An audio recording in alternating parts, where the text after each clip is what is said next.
ব্যাপার compression refrigeration cycle. ব্যাপার compression refrigeration cycle এর ক্লোজ সিস্টেমে এই সাইকেলটা কাজ করে। তো ক্লোজ সিস্টেমে এই সাইকেলটা কাজ করার কারণ কি, আর এটা কেনই বা করা হয়?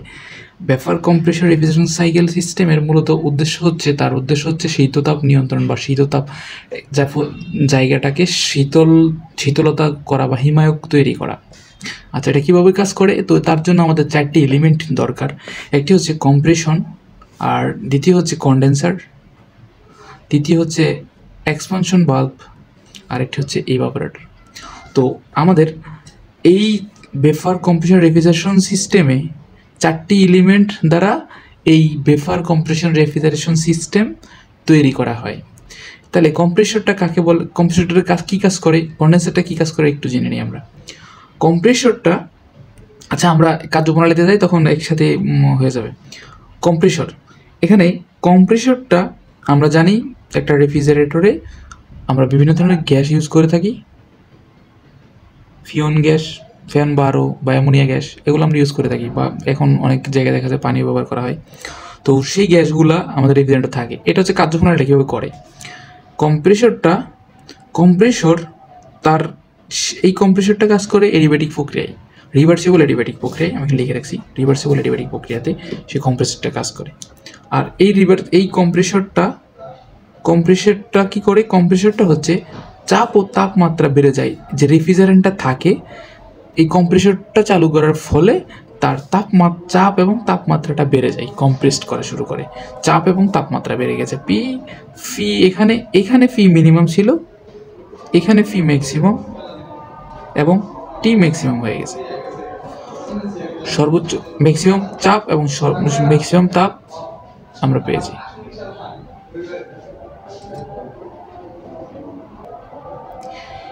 এই যে সর্বোচ্চ তাপমাত্রা এবং সর্বোচ্চ চাপটা কন্ডেন্সার গ্রহণ করে, এই কন্ডেন্সারটার কাজ কি? এই কন্ডেন্সারটা সমচাপ প্রক্রিয়ায় কাজ করে। তো এই কন্ডেন্সারটা করে কি, এইখানকার যে সর্বোচ্চ তাপমাত্রা এবং প্রেসারটা নিচে, এখানে প্রেসারটা স্থির কনস্ট্যান্ট রাখা দেয়। সেই প্রেসারটা কনস্ট্যান্ট রাখা সর্বোচ্চ তাপমাত্রাটাকে এখানে এই তাপমাত্রায়, সর্বোচ্চ তাপমাত্রায় যে রেফ্রিজারেন্টটা আছে এটাকে লিকুইডে পরিণত করে, সেটা সুপ্ততাপ প্রক্রিয়ায় গ্রহণের মাধ্যমে। আচ্ছা, সেই যে লিকুইড তাপমাত্রা পাই, তাহলে আমরা এখানে লিকুইড রেফ্রিজারেন্ট পাই, লিকুইড, কিন্তু এখানে ফি কিন্তু ম্যাক্সিমামই। ওকে, এখান থেকে ফি কোনো চেঞ্জ নাই, পি ম্যাক্সিমাম হয়ে আসছে। এখানে শুধু তাপমাত্রাটা লিকুইড হয়ে, মানে তাপমাত্রাটা লিকুইড তাপমাত্রায় হয়ে গেছে, লিকুইড করে ফেলেছি তাপমাত্রা কম্প্রেসড করে। তো এখানে লেখা আছে কন্ডেন্সারের কাজটা কি, স্থির চাপে হিট রিজেক্টেড করে এখানে কন্ডেন্স তৈরি করে থাকে। আচ্ছা, তারপরে গেল তো লিকুইডটা এখানে সর্বোচ্চ চাপে এই এক্সপানশন বাল্বের মধ্যে আসছে। এখন এটা ধরে নেও তুমি এখানে একটা পানি আমি যদি সর্বোচ্চ চাপে দিয়ে দিই, তাহলে এই পানিটা তো দ্রুত চলে যাবে।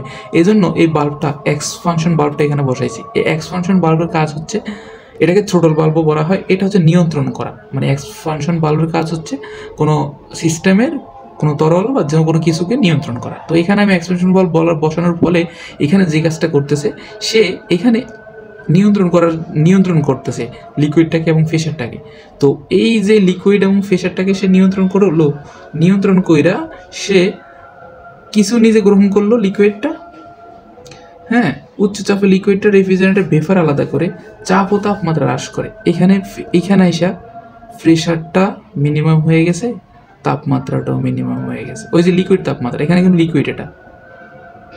লিকুইডটা কি মিনিমাম করে ফেলে কি করছে, এই যেই রেফ্রিজারেন্টটা আছে সেটাকে ইভাপোরেটরে পৌঁছে দিচ্ছে। এন্ড ইভাপোরেটর কাজটা করছে, এই ইভাপোরেটর সমচাপে কাজ করে। তো ইভাপোরেটর কাজটা কি, এই ইভাপোরেটর মূলত হচ্ছে যে এখান থেকে যে লিকুইড প্রেসারটা নিচে, এখান থেকে যে লিকুইড তাপমাত্রাটা নিল, সেই তাপমাত্রা লিকুইড রেফ্রিজারেন্টটা গ্রহণ করে ভেপারে পরিণত করে এবং রেফ্রিজারেন্টের ইফেক্ট সৃষ্টি করে। এইটাই এখানে মূলত কাজ করে। আমাদের যে রেফ্রিজারেন্টের ইফেক্টটা, আমাদের যে ঠান্ডা অনুভব করার ব্যাপারটা, সেইটা এখানে ইভাপোরেটর কাজ করে। এখন ভেপার কম্প্রেশন রেফ্রিজারেশন সাইকেলের আমরা ফি বি এবং টিএস ডায়াগ্রাম এবং পিএস ডায়াগ্রাম অঙ্কন করব। তো আমি প্রথমে বলছিলাম 1 আর 2 কম্প্রেসরটা এডিবেটিক প্রসেসে কাজ করে। তো 1 আর 2 দেখো কম্প্রেসর আমি দাগটা দিয়েছি। তারপরে 2 থেকে 3 সেটা হচ্ছে সমচাপ প্রক্রিয়ায়, আমি সমচাপ প্রক্রিয়া 2 থেকে 3 তাহলে কী ছিল কন্ডেন্সারটা আমরা সমচাপ প্রক্রিয়ায় কাজ করে সেই রেখাটা আমি আঁকলাম। তারপরে 3 থেকে 4 সেটাও অ্যাডিবেটিক প্রসেস, সেটা হচ্ছে এক্সপানশন বাল্বটা কিসে কাজ করে, যে ওটা হচ্ছে সমপ্রক্রিয়ায় এডিবেটিক প্রসেস 3 থেকে 4, 1 থেকে 2 এডিবেটিক প্রসেস, 2 থেকে 3 সমচাপ প্রক্রিয়ায়, 3 থেকে 4 আবার এডিবেটিক, 4 থেকে 1 আবার হচ্ছে সমচাপ। এখানে আমরা যখন টিএস আঁকবো, আমরা টিএস এর ডায়াগ্রাম আগে জানি যে এস মানে এন্ট্রপি। তো এডিবেটিকের এন্ট্রপি থাকে কনস্ট্যান্ট, অ্যাডিবায়োটিকের এন্ট্রপির যেই দাগটা ওটা সোজা হয়। তো দেখো আমি এই দাগটা হচ্ছে খাড়া বরাবর, এটা হচ্ছে যে কনস্ট্যান্ট থাকে, এন্ট্রপি কনস্ট্যান্ট থাকে অ্যাডিবায়োটিকে। আর অ্যাডিবায়োটিক থেকে যখন সমচাপে তখন তাপমাত্রাটা সমচাপ প্রক্রিয়ায় তাপমাত্রাটা কী হয়, তাপমাত্রা পরিবর্তন হয়। তো এখানে তো তাপমাত্রা পরিবর্তনটা আমাদের হচ্ছে যে স্বাভাবিকভাবে দেখা যাবে না, কারণ এটা হচ্ছে রেফ্রিজারেন্টের হিসাব, এটাতে ব্যাপারের একটা বিষয় আছে, সেই জিনিসটার জন্য এই স্কেলটা এইভাবে হয়েছে। আর এখানে যে ফি হচ্ছে এইচ এবং এসটা, এইচ হচ্ছে এনথালপি আর এস হচ্ছে এন্ট্রপি। তো অ্যাডিবেটিক প্রসেসে তো এন্ট্রপি কনস্ট্যান্ট হয়, সেটা আমি লিখলাম আগে।